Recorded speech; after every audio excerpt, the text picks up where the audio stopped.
Okay, in this lesson we'll learn all about transmission and transparency ray depth. These bottles have a glass shader applied to. In the lesson we discussed transmission samples. I briefly showed you how to create glass shaders using standard surface. You can just simply set the transmission weight to 1, or you can just use the glass preset for now until we in the shading section go in depth and talk about all of these parameters in the standard surface shader. Now in this scene, I have decreased the roughness to about 0.01. So we have a clear glass shader, not a frosted one. Now, besides transmission, we have another thing called transparency or opacity. As you can see, I have these 4 cubes under this cloner as well. I can unhide them and hide the bottles for now. Let me create a new Arnold standard surface shader and rename it to transparent. Also apply to the cubes.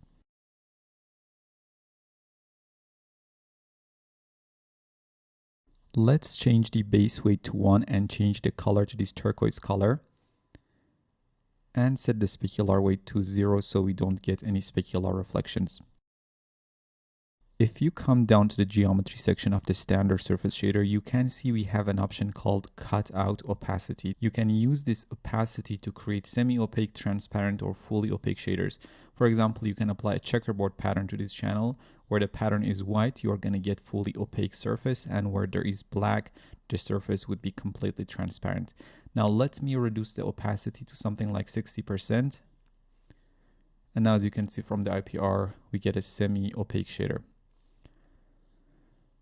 And that's how you add transparency in Arnold. For now, let's hide the cubes and unhide the bottles. We'll visit them later on in the lesson. Now let's open up our render setting and discuss transmission and transparency ray depth. Transmission ray depth controls the maximum number of times a ray can be refracted.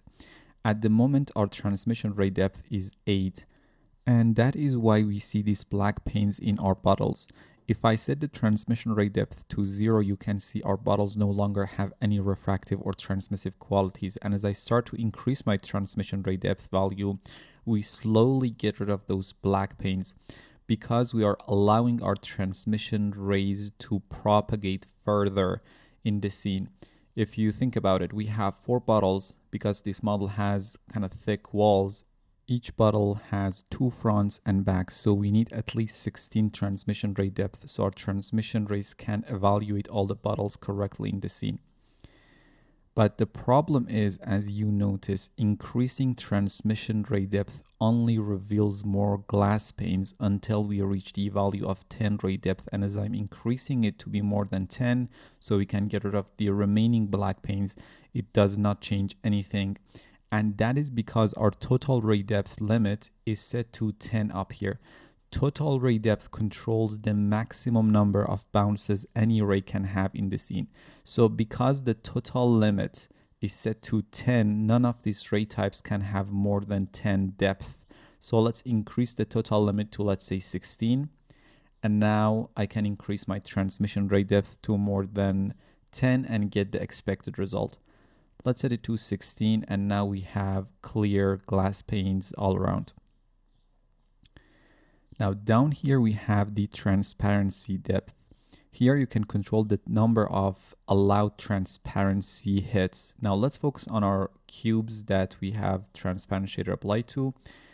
At the moment, the transparency depth is 10, so we can see our transparent cubes the right way because we have 4 cubes and they have a front and a back side. So in total, 8 transparency depths should be enough for multiply by 8.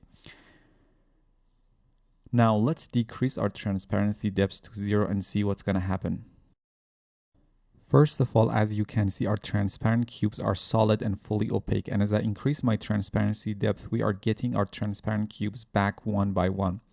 So by increasing this value, we are allowing more rays to pass through our transparent surfaces, and also setting this value to a low number like 0 make Arnold treat the object as opaque object.